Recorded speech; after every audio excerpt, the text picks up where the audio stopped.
నమస్తే, welcome to Raj news. Munneru కృష్ణానదికి ఉపనది ఇప్పుడు ఉగ్రరూపం దాల్చింది. కొన్ని రోజులుగా కురుస్తున్న వానలకు మున్నేరు పొంగి ప్రవహిస్తోంది. దీంతో ఖమ్మం పట్టణం మొత్తం మున్నేరు వరదలో చిక్కుకుంది. అక్కడ పరిస్థితి దయనీయంగా మారింది. దీంతో ఖమ్మంలో పరిస్థితిని పర్యవేక్షిస్తున్న ఉప ముఖ్యమంత్రి మల్లు బట్టి విక్రమార్క భారత నావికాదళ ఉన్నతాధికారులతో మాట్లాడి సహాయక చర్యలకు హెలికాప్టర్లను పంపాలని కోరారు. మున్నేరులో ఎన్నడూ లేని విధంగా వరద ఉధృతంగా ప్రవహించడంతో ఖమ్మం నగరంలోని మున్నేరు నదికి సమీపంలోని రాజీవ్ గృహకల్ప, వెంకటేశ్వర్ నగర్, మోతీనగర్, బొక్కలగడ్డలతో పాటు 25 కాలనీల్లోని వారి ఇళ్లను 10 అడుగుల ఎత్తులో నీరు చేరింది. దీంతో ఈ కాలనీల వాసులు తీవ్ర ఇబ్బందులు పడుతున్నారు. బాధిత వ్యక్తులు ప్రభుత్వాన్ని ఆదుకోవాలని, సురక్షిత ప్రాంతాలకు తరలించాలని విజ్ఞప్తి చేస్తున్నారు. వారి ఇళ్లు మునిగిపోవడంతో కొంతమంది తమను తాము రక్షించుకోవడానికి పైకప్పులపైకి ఎక్కారు. వారంతా సహాయం కోసం ఎదురు చూస్తున్నారు.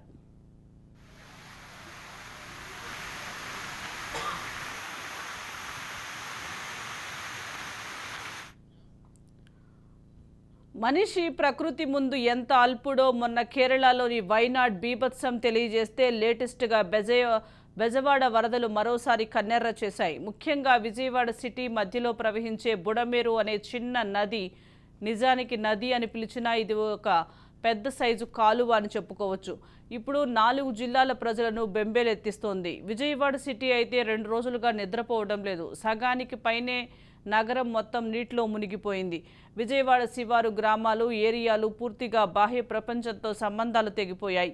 సింగ్ నగర్, రామకృష్ణాపురం, నందమూరి నగర్, నున్నా, విజయవాడ 1 టౌన్, కృష్ణలంక, ఇబ్రహీంపట్నంలలో ఇళ్లలోకి నీరు చేరిపోయింది. రామవరప్పాడు రైల్వే స్టేషన్ అయితే మొత్తానికి నీట మునిగింది. బుడమేరు వాగు తన విశ్వరూపాన్ని చూపిస్తోంది.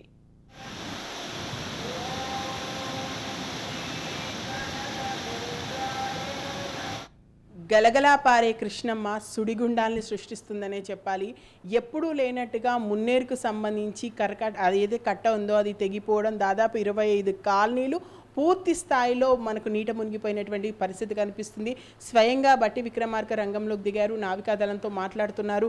అక్కడ ఉన్న వాళ్ళకి ఏ విధంగా సహాయక చర్యలు చేపట్టాలి అనే విషయానికి సంబంధించి ఎప్పటికప్పుడు కనీస అవసరాలన్నా వాళ్ళకి తీరేలా ఏర్పాటు చేస్తున్నారు. 25 కాలనీల్లో దాదాపు అపార్ట్మెంట్లలో ఉన్న వాళ్ళకి కూడా ఫస్ట్ ఫ్లోర్ వరకు కూడా నీళ్ళు వచ్చాయి. ఎవ్వరూ కదలలేని పరిస్థితిలో ఉన్నారు.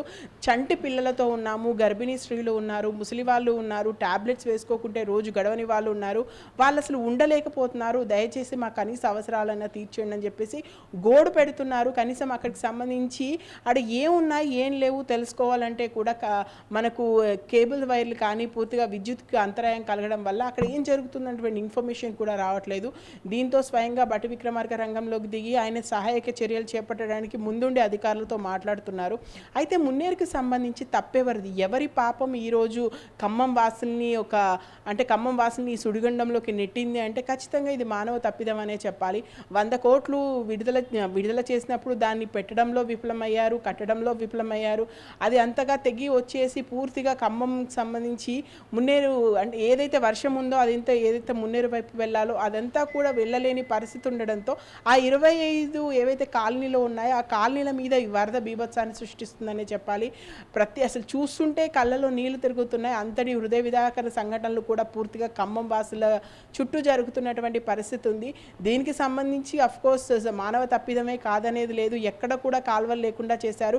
కాలువల నుంచి ఏదైతే నీరు వెళ్ళాలో ఆ కాలువలన్నింటినీ పూడ్చివేశారు. అక్కడ పెద్ద పెద్ద కట్టడాలు జరిగాయి. నిజంగా ఈ మధ్య కాలంలో దాదాపు 3-4 ఇయర్స్గా చూసుకున్నా కూడా ఖమ్మంలో శరవేగంగా ఆధునికరణ పేరుతోటి ఈ కాలువల్ని పూడ్చివేయడం కానీ, ఏదైతే నదికి సంబంధించి చుట్టుపక్కల ఉన్నటువంటి ప్రాంతాలని కబ్జా చేయడం కానీ, ఏదైతే FTL ప్రాంతం ఉందో, బఫర్ జోన్ ప్రాంతం ఉందో ఆ ప్రాంతంలో కూడా కబ్జాలు చేశారు.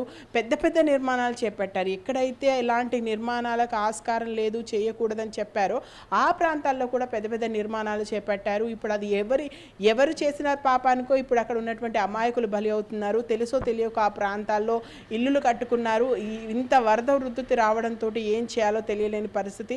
100 కోట్లు శాంక్షన్ చేశారు. అవి ఎక్కడ పోయాయి, ఏ మట్టిలో పోశారు, ఓవరాల్గా ఏం జరుగుతుంది అనేది ఎందుకు ప్రభుత్వము క్షుణ్ణంగా అంటే మనకు వర్షాకాలం వస్తున్నప్పుడు ఇలాంటి పరిస్థితులు ఉంటాయని ఉన్నాయని తెలిసినప్పుడు ముందస్తుగా అక్కడ ఉన్నటువంటి అధికారులు ఇది తెగిపోయే ప్రమాదం ఏదైనా ఉందా, ఎలాంటి పరిస్థితులు ఉన్నాయి, క్రాస్ చెక్ ఎందుకు చేసుకోలేకపోయారు, ఇది జరుగుతుంది అనేటువంటి కనీస అంచనాలు అక్కడ ఉన్నటువంటి ఇంజనీర్లు ఎందుకు వేయలేకపోయారు అనేటువంటి చర్చ అయితే జరుగుతుంది. సరే, తప్పిదం ఎలాగో జరిగిపోయింది, 25 గ్రామాలు ప్రస్తుతం నీటిలో ఉన్నాయి, ఆ తర్వాత ఏం చేద్దాం అనేది దేవుడు ఎరుగు. ప్రస్తుతం ఆ ఉన్నటువంటి 25 గ్రామాల్లో ఉన్నటువంటి 25 ఏదైతే కాలనీలో ఉన్నటువంటి వాళ్ళు ఉన్నారో వాళ్ళను రక్షించాలంటే మాత్రము వెంటనే సహాయక చర్యలను పూర్తి స్థాయిలో పెంచాల్సినటువంటి అవసరం ఉంది. వాళ్ళను ఇప్పటికే వాళ్ళని తీసుకొచ్చి శరణార్థులుగా ఒక చోట ఉంచడానికి కొన్ని అరేంజ్మెంట్స్ అయితే చేస్తున్నారు. అయితే అవి ఏవి సరిపోవట్లేదు, అధికారులు అసలు మా దగ్గర దాకా రావట్లేదు, మాతో మాట్లాడట్లేదు, కనీసం మాకేం కావాలి, పాలు కావాలో పండ్లు కావాలో అంటే కూడా లేవు, కనీసం తినడానికి ఆహారం కూడా లేదు,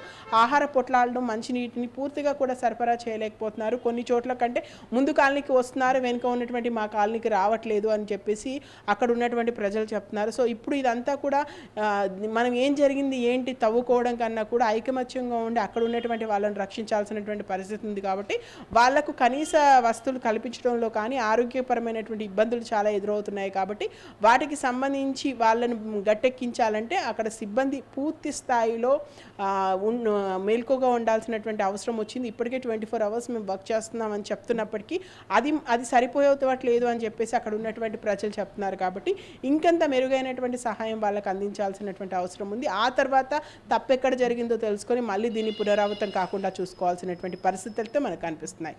vote studio.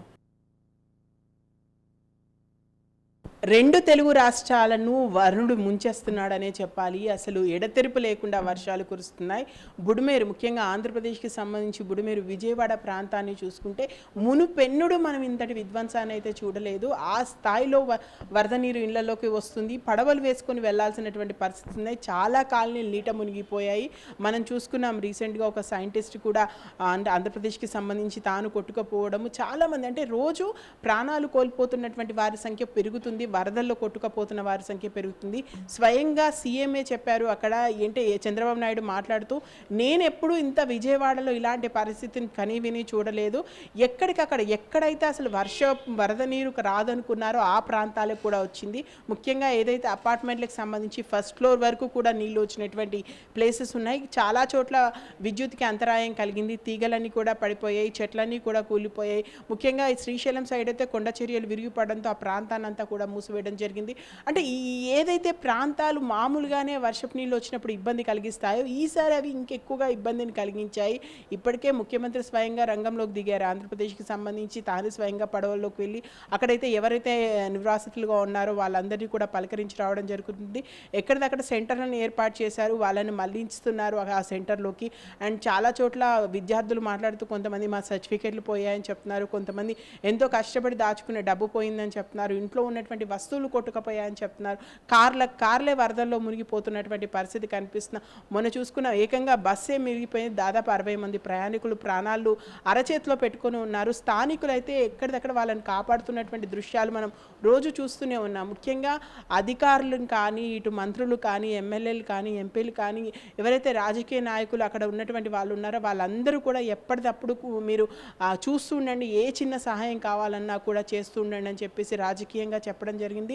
At the same time అధికారులకు ఉన్నటువంటి హాలిడేస్ అన్ని కూడా తీసేస్తారు. ముఖ్యంగా వైద్య సిబ్బంది కానీ, పోలీస్ సిబ్బంది కానీ, జిహెచ్ఎంసీ వాళ్ళకి కానీ, అంటే మన తెలంగాణకు సంబంధించి అటు ఆంధ్రప్రదేశ్కి సంబంధించి కానీ లీవ్స్ అన్ని కూడా క్యాన్సిల్ చేశారు. ప్రతి ఒక్కరు కూడా రావాలని చెప్పడం జరిగింది.